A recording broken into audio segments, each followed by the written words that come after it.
Hello and welcome back to Exeter City, where today we win the title. Probably. If we don't, then that's going to be hilarious. After that string of defeats, we did pick ourselves up gradually and slowly. 1-0, 2-0, 2-1, away from home to bottom of the table Oldham. 3-1, lost to Newport, beat Carlisle 4-0, away from home. We're back, hopefully. Colchester 1-0, that's technically revenge because we did lose to them last time. Way back then, as our only league loss in a very long period there. So we did get revenge on them again after dumping them out of the FA Cup at the very beginning of the season as well. So we've had a few encounters with Colchester this year, besting them finally again in the last of those. But it's Tranmere away right now, 19th in the table they are, nowhere near as good as they are in real life currently. There are 3 games after this. If we win the title now, I'm just skipping to the end. We're 10 points clear as things stand, promotion has already been guaranteed, it's just whether or not we win the title. And the title will be wrapped up provided we win this match. Technically, we could have won the title last time out if Leonorian had lost. Did kind of miss that when I played that game. The issue here is we are only a couple of days removed from that match against Colchester, so there's some people who are a little bit tired again. Don't know why you always join me when this happens, but Dawson is in goal, Caprice is taking left back for today, Fernandez alongside Wisdom, McLaughlin at right back, he seems to be okay, mostly. Dieng and Morton. Kite makes a rare appearance directly from, in fact, Kite's first start in this entire season. He's had 5 sub-appearances, no starts. We're 4 games from the end of the season. Matt J, Josh Key's going to take the right-hand side and Beereth up front. Actually, I'm going to use Marcus Barnes' left foot on that right-hand side just because inverted makes more sense.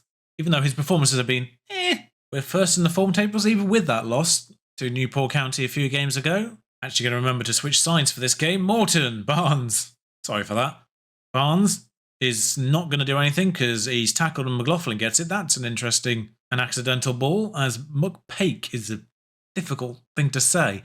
Fernandez, just too many C sounds in one name. Wisdom to Fernandez, to Dieng, Caprice, J, Kite. Well, tries to play in someone there, and it's an unfortunate reflection. Beereth was the person he was aiming at, but an unfortunate interception / tackle. It's hard to explain what that was. It was somewhere between the two. But yeah, Kite tries to play Beereth in here, and Davis, with a tackle interception, gives it to Jay instead, which arguably worked out better. I think that will technically account as an assist for Kite. Jay puts that ball in. Oh, Andre Wisdom scored a goal. Already 8 minutes into this game. Andre Wisdom is contracted till next year. Ramirez is now contracted till next year, of course, because he did play 5 games. He was only contracted at the end of the season, but it had an extension clause, which was triggered within the first 5 games. Murray puts this ball in for them. Fernandez clears. Our defenders good at corners at both ends, it seems. Beereth, back to Caprice. I wouldn't mind getting Beereth again. Fernandez probably won't come back as a 3-star defender on loan. It's borderline whether or not he's worth it. I mean, he's on £0, I suppose. Morton to Fernandez to Dieng. Caprice. Still Caprice. There was another free agent defender, actually, who was still available just before the deadline closed on free agents who wanted £2,500 a week, which is about £1,000 more than I could afford, which was a shame, really, because it would have been nice. But Sam Stubbs and Andre Wisdom, for the time being, probably good enough. I would probably want an improvement on Andre Wisdom as a starter, but Sam Stubbs and Harry Kite scores on his starting debut. Sumptuous finish, that says. I mean, it's a great run from Kite.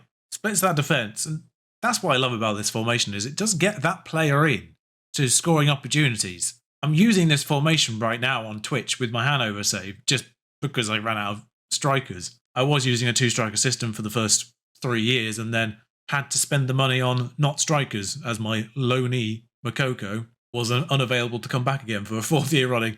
So I switched to a 1-striker system, this one, and my centre midfielder attack there, who is Egerstein, has double digits by January. Does get that player into goal-scoring opportunities a lot. More so this year than last year, actually, because this is the Tenerife formation at its base from last year. And I'm pretty certain that player wasn't quite so prolific in terms of just goal-scoring on last year's game. So, if anything, this formation is better this year than it was last, and it was bloody good last year. Dacres Cogley, great name, McManaman, Dill McManaman, Glatzel, who is a Liverpool loanee, I want to say. Might still be Liverpool loanee, I'm not certain. I know we loaned him at Sterling last year on last year's game, so I presume he's still at Liverpool. There's actually Liverpool loanees, potentially, playing against each other. with Morton in our side. I'm weighing up whether or not I want to keep Dawson for another year because his loan is paid.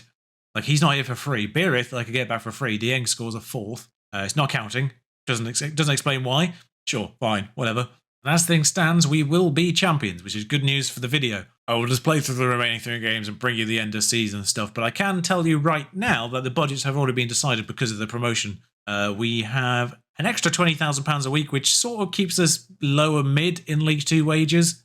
I did check. Bottom end of League 2 wages is just slightly less than we're paying now at Exeter, and we're sort of middle top in League 2. We're sort of a third of the way down, about 8th, 9th or so in the wage bills in League 2. So we're going to be around 12th, 13th, 14th if we get to the full 60,000, I think, that we can use next year. And 130,000 in just fees, actually, as Glatzel has a golden opportunity there following a mistake from us. But that wasn't the end of this highlight. Yeah, we got about £130,000, I think it is, in terms of the actual transfer budget, thanks to that Old Trafford payout, I think, mostly. So we've actually got a, I will say, decent transfer budget for League 1.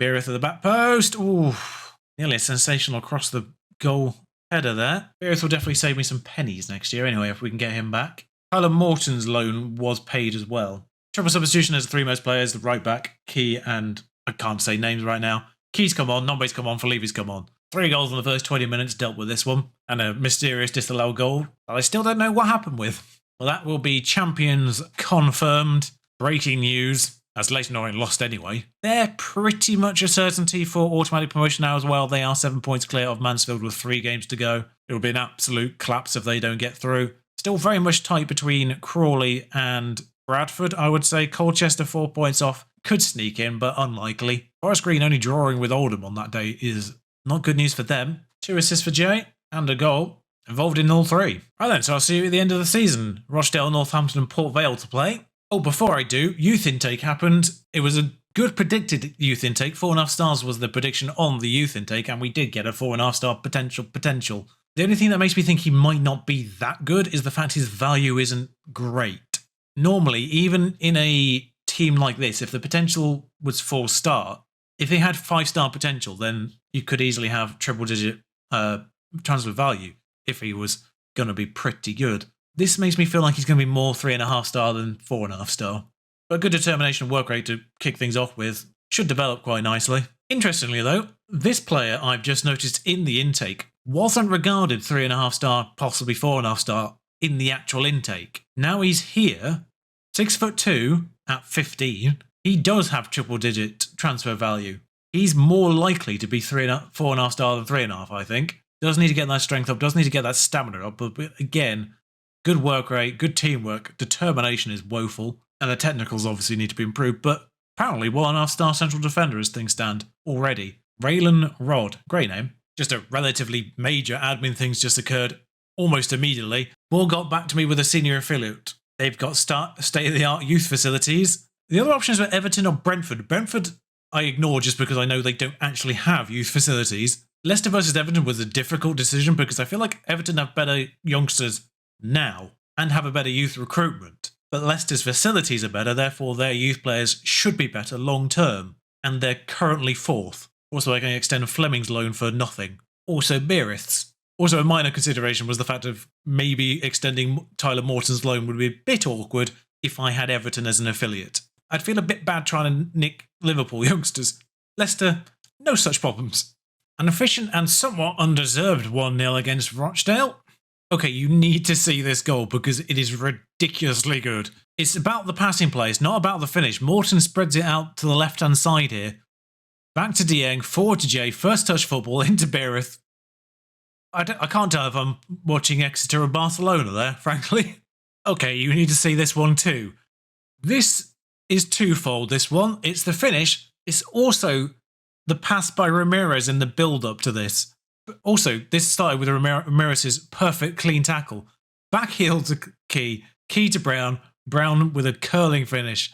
The Exeter fans that have travelled to Northampton are being rewarded with sumptuous goals. They're also rewarded by watching a not a bottle. 2-2. Forgot to state what the score was on the final day. 2-0 against Port Vale.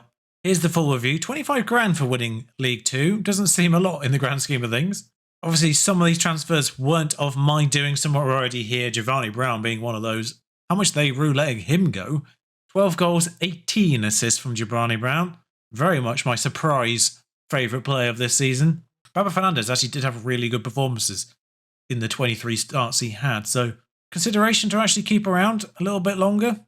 I don't know. Brandon Fleming, we've got him for another year. Beerith, we've got for another year as well, so those two locked in for next year. Andre Wisdom also did very well since he came in as too. He did take a late injury, so Sweeney, effectively the Andre Wisdom of the first half of the season. 22 starts from him, similar rating. So with those two, I think we don't necessarily need Fernandez, and I think we still need an actual starter ahead of both of them.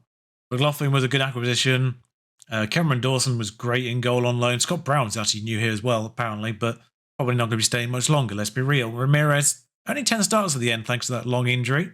Morton and Nombe, also pretty good overall in the end, too. Dieng and Sule, sure. Considering we spent money on Sule, it wasn't 100 grand, that's a lie.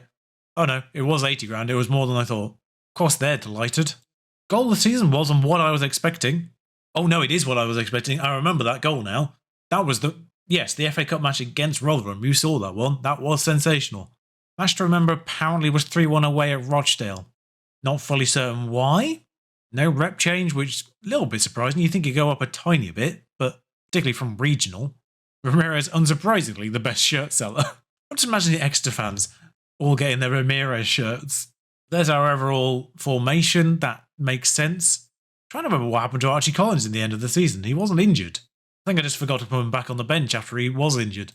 That's my bad. Sule and Morton behind him just because Ramirez didn't play enough games. He doesn't get in this. James Brown, Beer at the front. Back four, as you'd expect. Fernandez, Stubbs and McLaughlin, Dawson in goal. Fans player of the season, Brown, of course. Young player of the season, Josh Key is interesting. Just took 4-month injury. Bravery's taken a tanking, but he's here as a fringe player, which I don't think he will be next year. I think he might be a starter. McLaughlin, though, signing of the season apparently was McLaughlin, the person who is at right back. If he's happy to become a squad player next year behind Key, I'm happy to keep both of these. Beerith, top goal scorer, most assists, Brown. Most player of the match is Brown. Highest average rating, Brown. Most passes, Andre Wisdom, interestingly. And obviously, all new records because it's the first season of the game and they don't recognise old ones. Vision is fight bravely against relegation. So as always, just say what they say. There we are, we'll fight bravely against relegation, and that gets the response. In case you didn't know that by now, by the way, always just say what the club vision is in these end of season team meetings. Just say the club vision. That's what they get excited by, even if it is fight bravely against relegation. Also, who are they playing as on Football Manager? That's what I want to know. What's their team? That's definitely legal. Oh, in this bottom right hand corner here, I can see the Lyon badge and the Marseille badge. Paris Saint-Germain seem to be top. There doesn't appear to be any more news in the following days, so I don't really have much to add in this respect. We can just look at the next set of goal scorers. Collins from that midfield position, 16 goals from him. Jay from the left. Jay with 13 from the left. Brown with 12 from the right. Jay's understudy, Nombe, 4 from the left. Marcus Barnes got 3 from the right-hand side, actually, in the end. So, they're getting the similar amounts in equal positions. Tyler Morton did play a couple of times in that centre midfield role, mostly the defensive midfield. 3 from him, 3 from Dieng. 2 from Sule. So those Volantes getting a few goals between them. Ramirez didn't play anywhere near enough in the end to get that many goals, but 2 from 10 starts. Alan Lascelles scored from that role in 9 sub-appearances, and Kite scored in his first start in that role. So that centre midfield role does get a few, and you can see the assists here as well. 18 from Brown, 17 from Jay on the left. Not to be ignored either. And Archie Collins from that midfield role got 8 himself. So yeah, like I say, there's not that much more to add in regards to the statistics. And just a reminder, 130 grand in the transfer budget and 60 grand on the wage bill. We are committed to 37.5. So technically it's actually about 25 I've got spare. And realistically, I don't know what I focus on next year. We're getting Beerith and Fleming back, so that's the striker and left back sorted, which will be weak positions otherwise. I do need better strength in depth in striker, I know that much. Giovanni Brown, a 2.5-star player, was arguably our best player. So that's problematic on that right-hand side. Jay's great on the left. Ramirez, Morton, if we get him back. That's 2 out of 3 in the middle. Probably need to improve those Volante roles otherwise. But Ramirez and Collins for that centre midfield role, fine. Stubbs, fine in centre-back. Goalkeeper is going to be an issue if we don't go for Dawson. Right back, we're fine. A starting centre-back as good as Stubbs would be nice, but Wisdom and Sweeney are fine for backups at least. Now I think about it, there are a few glaring things that need to be sorted. Better strength for striker backups, better strength in depth in that midfield as well. But we'll see how we shape up at the start of the League One season next time out. Until then, thank you for watching. If you've enjoyed this so far, like, comment, subscribe, all that jazz. You know the deal by now. Till next time, ta-ra.